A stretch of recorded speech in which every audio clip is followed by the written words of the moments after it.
সবাইকে আসসালামু আলাইকুম। কেমন আছেন সবাই? আমি ঢাকা থেকে হোসনে আরা বলছি।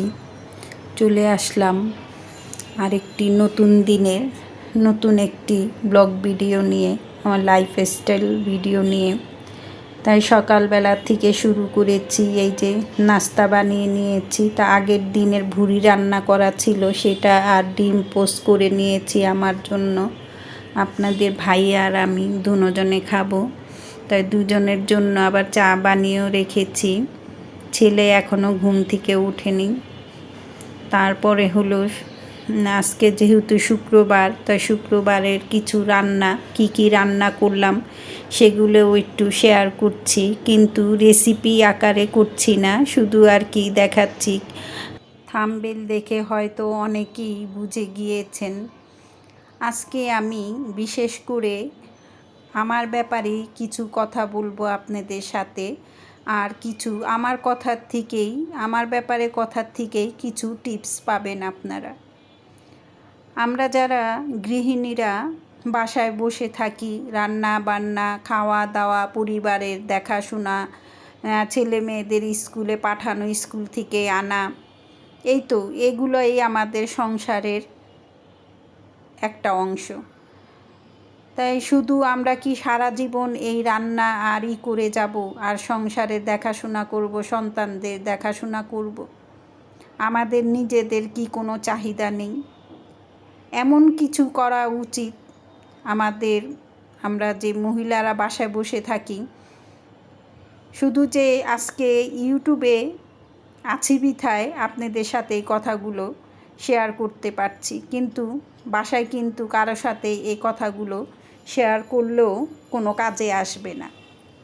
শুধু আপনাদের সাথে শেয়ার করছি এই কারণে, যদি আমার এই কথাগুলো থেকে আপনাদের কোনো কাজে আসে সেই জন্যই। তাই যেটা বলছিলাম, যে সারা জীবন দেখা গিয়েছে আমরা এই সংসার করে নিজেদের সুখ, আনন্দ, চাহিদা সব কিন্তু বিসর্জন দিয়ে থাকি। সবাই না, কিন্তু বেশিরভাগ আপুরাই। তাই সেদিকে লক্ষ্য রেখেই, যদি মনে করেন যে আপনি অ্যাটাচ ফ্যামিলিতে আছেন, বড় একটা ফ্যামিলিতে আছেন, শ্বশুর শাশুড়ি, ননদ, দেবরেদের নিয়ে আছেন, কিন্তু দেখা গিয়েছে আপনার আত্মীয় স্বজন, আপনার মা বাবা বা ছোট ভাই বোন থাকে, ওদের ঈদ, তারপরে ছোটোখাটো যেরকম অনুষ্ঠান থাকে, তা আমরা কিন্তু চাইলেও ব্যক্তিগতভাবে তাদের কোনো কিছু দিয়ে সাহায্য করতে পারি না। আমাদের কি করতে হয়? হাজবেন্ডের কাছে হাত পাততে হয়, যে আজকে আমার ভাইয়ের জন্মদিন বা আজকে আমার বোনের জন্মদিন, ওদের নিয়ে একটু বাইরে যেতে চাই, এগুলো আবদার করি যে কিছু টাকা লাগবে। তখন কিন্তু উনি বুঝে যায় যে হয়তো বা আমাদের টাকার প্রয়োজন, তখন কিন্তু হাজব্যান্ডরা ওটা দেয়। কিন্তু এভাবে কয়দিন, একদিন 2 দিন এরকম দিবে, দেখবেন এক সময় না ওনারা দিবে ঠিকই, কিন্তু একটু লক্ষ্য করবেন চেহারার দিকে তাকিয়ে, তখন বোঝা যায় যে এটা মন থেকে করছে না। এটাই স্বাভাবিক, আর এটাই বাস্তবতা। যে যত কথাই বলুক, কিন্তু এটাই আমার দেখা মতে, আমি অনেক দেখেছি এরকম বাস্তবতা, এটাই সত্যি। তাই যাই হোক, সেই জিনিসটাই উপেক্ষা করছি, আর চেষ্টা করি যে নিজের জন্য কি করা যায়, নিজের আত্মীয় স্বজনের জন্য কি করা যায়, এমন কিছু করতে হবে যাতে করে হাজবেন্ডের কাছে হাত না পাততে হয়। তাই সেটাই, নিজের আর কি মান সম্মান আছে আমাদের একটা, তা ওটার দিকেই করেই আমরা কিন্তু নারীরা ছোট ছোট জিনিস নিয়ে উদ্যুক্ত হতে পারি। হয়তো বা আপনি কোনো কুশি কাটার কাজ জানেন, আপনি সেলাই কাজ জানেন, আপনি সুই সুতা দিয়ে 3 পিসে কাজ করতে পারেন, শাড়িতে ফুল বসাতে পারেন, এমব্রয়ডারি কাজ করতে পারেন। এখন তো অনেকেই অনেক কিছু পারে। এখন আর সেই আগের দিন নেই যে একজনে পারে তা আরেকজনে তাকিয়ে থাকে, সেটা আর নেই। এখন ঘরে ঘরেই সবাই, কম বেশি সবারই গুণ আছে, গুণে গুণবতী। তাই সেটাই আমরা যদি সেই গুণগুলো ভিতরে ভরে রেখে দেই, কিন্তু সেটা কিন্তু প্রকাশ পায় না, আর আমাদের আশেপাশের মানুষগুলো জানতে পায় না। তাই সেটা কিভাবে প্রকাশ করতে হবে? ধরেন আজকে হলো আপনি হলো যেমন একটা চটের কাজ পারেন, তো সেই চটের কাজগুলো আচ্ছা চটের কাজ বাদ দেন, আপনি যেমন যেমন শিলি কাজ পারেন, তা সেলাই কাজ যখন পারেন তা আপনি হলো সুন্দর সুন্দর 3 পিস পরে বাইরে ঘুরতে গেলেন, বা দেখা গিয়েছে যে আপনি পাশের ফ্ল্যাটের সেই ভাবি আসে বা ওই ভাবির ফ্ল্যাটেও আপনি যান, তখন কিন্তু ওই ভাবি একটা সুন্দর ডিজাইন করে যদি একটা 3 পিস পরেন, তখন কিন্তু ওই ভাবিটা জিজ্ঞাসা করবে, ভাবি এই 3 পিসটা কোথার থেকে নিয়েছেন, কোন টেইলার থেকে বানিয়েছেন? তখন কিন্তু ওই ভাবিটাকে আপনি বলতে পারেন যে না আমি তো এটা নিজে বানিয়েছি, তো ভাবি অবাক হয়ে যাবে, ভাবি আপনি সেলাই কাজও পারেন? তো এই যে তখন কিন্তু আপনি আর কিছু বললেন না, আপনি বাসায় এসে পড়লেন, তারপরও ওই ভাবিটা কিন্তু বুঝতে পারলো যে আপনি সেলাই কাজ জানেন।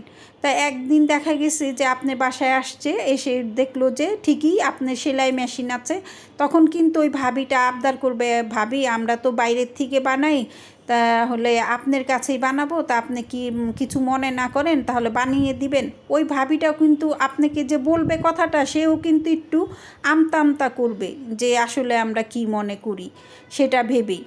তা তখন এই অফারটা পেলে কেন না, এই যে আমার বাসাতেও কিন্তু এই যে সেলাই মেশিন আছে, আমি কিভাবে এই ছোট ছোট এই সেলাই কাজগুলো করে আমার নিজের বাসার ফ্ল্যাটের মানুষের কাছেই কিন্তু আমি এই সেলাই কাজগুলো করি। ওই ভাবিরা যেমন আমার বাসায় আসছে, এসে দেখছে সেলাই মেশিন, তখন জিজ্ঞাসা করছে, ভাবি আপনি কি সেলাই করেন? আমি বলছি হ্যাঁ করি, যদি কেউ কাজ দেয় তাহলে আমি করি, আমার মুখে লজ্জা রেখে তো কোনো কাজ নেই, তার জন্য আমি করি। তা আমি এরকম কাজ করতে করতে করতে দিন শেষে আমি বেশ কিছু টাকা জমিয়ে একদিন দেখলাম যে সেলাই কাজ করে আমার হবে না, আমি এর চেয়ে আরেকটু কিছু করতে চাই, যেটা দিয়ে নাকি আমার আরেকটু উন্নতি হবে এবং আমি একটা ব্যবসা করতে চাই আর কি, যেটা বলে। তা আমার মাথায় বুদ্ধি আসলো, তা সেলাই কাজের যখন কিছু টাকা জমেছে, তখন হলো আপনার ভাইয়ার কাছে আমি হলে বললাম যে আমার কিছু এরকম আমি একটু ব্যবসা করতে চাই ঘরে বসেই। তা ওনারা তো আর বাইরে যেতে দিবে না, যেমন অনলাইনে ব্যবসা করব এটা বলেছি। তো বলার জন্য তখন হলো উনি আর কি রাজি হয়েছে, সহজে তো ওরা রাজি হতে চায় না। তারপরে যখন রাজি হয়ে গেল, তাই এই যে দেখছেন না 3 পিসগুলা, এগুলোই আমি মনে করেন এই যে অর্ডারই আর কি আপুদের, আমার বাসার যে পাশের ফ্ল্যাটের বা আমাদের বিল্ডিংয়ের যে ভাবিরা থাকে, সেই ভাবিরা আমার কাছে বানায়, 3-4 জন হবে এরকম বানায়। তো তাদের এই 3 পিসগুলি বানিয়ে বানিয়ে মনে করেন আমি বেশ কিছু টাকা জমিয়েছিলাম। আর তখন কিন্তু আর আমার আপনার ভাইয়ার কাছে কোনো টাকা চাইতে হয় না, বা তার কাছে আর হাত পাততে হয় না। সে যে দেয় না তাও কিন্তু না, দেয়, কিন্তু ওই যে আমার যে একটা ব্যক্তিগত পার্সোনাল একটা কাজ থাকে, একটা কিছু কেনার শখ থাকে, একটা আগ্রহ জাগে, কোথাও গেলে হঠাৎ করে কোনো জিনিস পছন্দ হলে তখন আমার কিনতে ইচ্ছে করে। এই যে আমার হাতে এখন টাকা আছে, তখন আমি যেটা খুশি সেটাই আমি কিনে নিই। আর এভাবে করেই কিন্তু আমার গুণটাও প্রকাশ হলো এবং আমার কাজগুলো আমি পাই, এবং সেই কাজও আমি করতেছি এখন। আর নিজের টাকা এই সেলাই মেশিনে সেলাইয়ের টাকা জমিয়ে আরও কিছু টাকা ভরে, মানে আপনার ভাইয়ার কাছ থেকে টাকা নিয়ে তারপরে আমি শুরু করলাম একবারে ছোটোখাটো একটা ব্যবসা। সেই ব্যবসাটা হলো এই 3 পিসেরই ব্যবসা। কেননা আমি তো আর বাইরে গিয়ে কোনো কাজ করতে পারবো না, যেহেতু আমার ইউটিউবে একটা চ্যানেল আছে, তাই চিন্তা করলাম সেই চ্যানেলেই যদি আমি আমার 3 পিসগুলোর করতে থাকি, দেখিয়ে দেই। আর আমি ফেসবুকে একটা পেজ খুলেছি, সেখানেও আমার 3 পিসগুলো আমি ওপেন করে সবাইকে পিক দিয়ে দেই, যার যার খুশি হয় তারা আমাকে অর্ডারটা দেয়, তাহলে আমি কিন্তু ওখান থেকেই মনে করেন কিছু টাকা আয় করতে পারি। তো যেই চিন্তা সেই কাজেই আমি শুরু করে দিয়েছি আল্লাহর নামে নিয়ে। তাই আল্লাহর নাম নিয়ে যখন আমি কাজগুলো করেছি, তখন আমি আলহামদুলিল্লাহ ইউটিউবেরই আমার 3-4টা আমি 10টা থ্রি পিস নিয়ে আসছিলাম, ওটার মধ্যে আমি অলরেডি 4টা থ্রি পিস বিক্রি করে দিয়েছি। তাই সেগুলো কিন্তু আমার ইউটিউবের একটা আছে মামা, সবাই হয়তো চিনেন, সবাই ওকে মামা বলেই ডাকে, কেউ বাবা বলে, কেউ ভাইয়া বলে। ওর নাম হলো নাজমুল। তো ওর কিন্তু নাজমুল লাইফস্টাইল একটা চ্যানেল আছে। তাই যাই হোক, ও কিন্তু আমার ছেলের বয়সেরই। তা ও কিন্তু ওর আম্মুর জন্য 2টা থ্রি পিস আমার কাছ থেকে নিয়েছে। আলহামদুলিল্লাহ, এরকম একটু একটু করেই কিন্তু আমরা এগুতে পারি। আর এই যে ড্রেসটা দেখছেন, এই ড্রেসটাও কিন্তু আমি ডিজাইন করেছি। ওই আপুটা শুধু বলেছে আর আমি সব ডিজাইন করেছি লেস টেস দিয়ে। আর এই যে কিছু টাকা জমিয়ে তারপরে হলো এই যে আমার একটা স্বপ্নের ছোটোখাটো একটা ব্যবসা শুরু করে দিয়েছি। ইচ্ছে করলে আপনারাও এইভাবে যে কোনো হাতের কাজ করে টাকা জমিয়ে তারপরে যে কোনো ব্যবসা করতে পারেন। শুধু যে কাপড়ের ব্যবসা করতে হবে তা কিন্তু না, অল্প পুঁজিতে আমরা অনেক কিছু করতে পারি, অনেক কিছু করতে পারি। আল্লাহর নামে প্রথম শুরু করেন, দেখবেন ইনশাল্লাহ টাকায় টাকা আসবে। এভাবেই কিন্তু আমরা টাকা উপার্জন করতে পারি। তা আপনারা চাইলেও যদি আমার আজকের এই কথাগুলো আপনাদের কাছে ভালো লেগে যায়, বা আপনারা কেউ আমার এই টিপসগুলো ফলো করে যদি আপনারাও এরকম নিজেদের স্বপ্নগুলো পূরণ করতে পারেন, আর না চাইতে হবে ভাইয়াদের কাছে টাকা, নিজের টাকায় কিন্তু নিজে বড় হতে পারবেন। তাই যাই হোক, এই যে আমার থ্রি পিসগুলো কেউ যদি পছন্দ করেন তাহলে কমেন্টে জানিয়ে যাবেন, এবং আমি ফোন নাম্বারটা পরে দিয়ে দিব। আমি শুধু জানতে চাই যে আজকের ভিডিওটা দেখে কে কে এই থ্রি পিসগুলো পছন্দ করেছেন, আমাকে কমেন্ট করে জানিয়ে যাবেন। আপনাদের একটা লাইক এবং একটা কমেন্ট আমার কাছে কিন্তু অনেক মূল্যবান। তা কেমন হলো আমার আজকের এই টিপস ভিডিওটা, আর কিভাবে টাকা উপার্জন করা যায় সেটাও একটু শর্টলি বুঝিয়ে দিলাম। তো সবাই সুস্থ থাকবেন, ভালো থাকবেন, এই বলে আজকের মতো বিদায় নিচ্ছি। আল্লাহ হাফেজ, আসসালামু আলাইকুম।